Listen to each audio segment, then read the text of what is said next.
How's it going, everyone? This is MindBlank. Welcome back to my channel, where today we are reviewing MSI's RX 470 Gaming X 4GB model. This is MSI's top RX 470 model, the Gaming X. MSI's Gaming X is well known among both AMD and Nvidia owners. For this card I chose the 4GB model, as this is the only model that has a pricing that makes sense when compared with its bigger brother, the RX 480. This card was on sale and there was a significant difference between it and the 4GB RX 480. This should make the purchase a more logical decision, considering how prices are for the time being. I'm going to start off with something I don't usually cover, as it doesn't interest either me or usually my viewers, and that is the box. But I have to cover this one, as for some completely bizarre reason I enjoy this piece of cardboard more than usual. The texture, the thickness, the colors, its rigidity and eye-catching demeanor made me mention it to you as well. I do think MSI's got their box appeal factor nailed here, especially if you like red and black things as much as me. Let's leave the box aside and take a closer look at the card itself. This Radeon RX 470 is a custom PCB with a very capable third-party cooler attached to it. MSI call it Twin Frozer at its 6th iteration. It is backed up by the Torx 2.0 fan, especially designed to offer high air pressure and help heat dissipation. The assembly heatsink is large and extends the full length of the PCB. It has 4 nickel-plated heat pipes that make contact with the die via a copper plate, so no direct touch, which is a good thing, by the way. Worth mentioning is also the fact that there's also a separate VRM heatsink, which helps a ton with temperatures for this area. Its fans also stop spinning whenever core temperatures are below 60 Celsius, which is quite a feat, to be honest. Noise level is also extremely low. I couldn't reliably measure it over other relatively quiet fans that I had running in my system, so props to the cooling, it looks and performs extremely well. This is a custom PCB design with an improved power delivery system, still 6 phases, but that should be enough. Phase number is not everything. MSI states that they use military class components for the caps and ferrite chokes at least, so quality components. As opposed to the reference model, it comes with an 8-pin power connector to ensure you won't hit the power ceiling very soon. It has no backplate, so if you must have a backplate on your graphics card, then this is not the model for you. The overall build quality is excellent. To get a better idea, here's its brother, the Gaming X GTX 970. Compared to it, it has the same hefty and sturdy feel, but the 970 is a bit more robust, and this is strange as this heft is not in the cooling solution itself, as both cards are at the same power level. But design-wise, they speak the same language, with a few bonus points for the RX 470. The red accents are not just simple red plastic, they actually light up now, making this card look fierce when powered up. Design is a matter of taste after all, but I think it looks badass.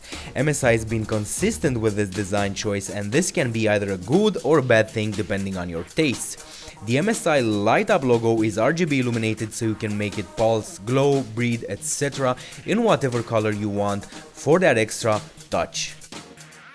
At the business end, it's just business as usual, but no lack of options. 1, 2 HDMI ports and 1, 2 display ports. Also, the DVI-D is making a reappearance here for those of you who still use it.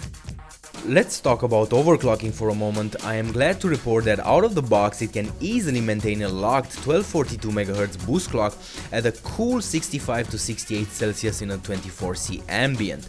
Memory is clocked at 1650 MHz, and this is the place you should first improve for better performance, as the RX 470 is in need of the extra bandwidth like its bigger brother, the RX 480. I was able to reach a solid overclock of 1350 MHz on the GPU core and 1925 MHz on the memory, effective 7700 gigabits per second. In gaming, the increased memory clock is much more beneficial than the increased 110 MHz for the core. At this level, it never went above 73 Celsius during load while still being quiet. You can run a custom fan curve and get well below 70 Celsius with a little bit more noise if you will. It was able to reach even 1410 MHz in some games, but many of them actually locked up even at 1365. Same for the memory, 2000 MHz could be achieved, but with extremely limited stability.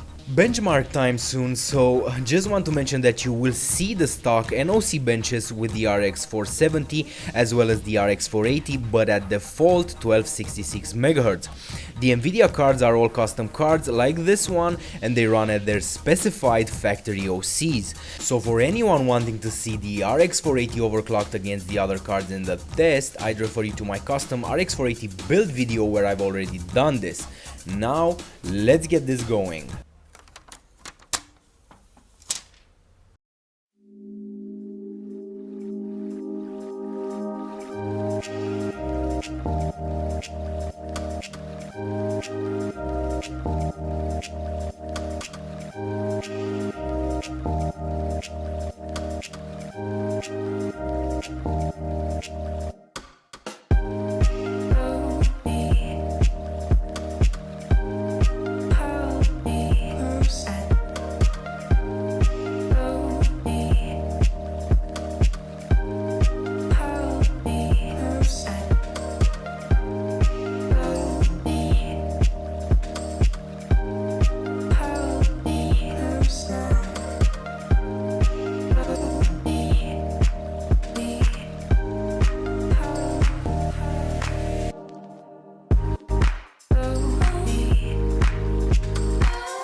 As you can see from the benchmarks, this is an extremely capable card for 1080p.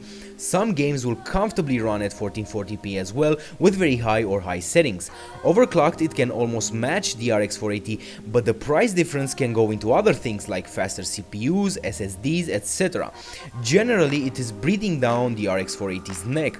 Of course, the RX 480 can be overclocked as well, and the gap between them can appear once again, but that is not necessarily the point. This card is cheaper, its frame buffer of 4GB is more suited towards 1080p, and stocks are easier to find at this point.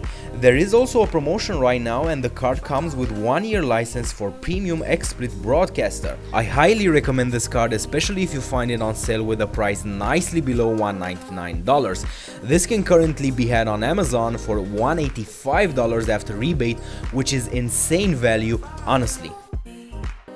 And thank you for watching and enjoying this video. Remember, I want to see your comments, questions and suggestions down below. Stay tuned because very soon I'll have a build video featuring the RX 470 that I just reviewed, and it's so going to be worth it, trust me. Also, thank you for supporting this channel by subscribing, and see you next time everybody. Bye bye.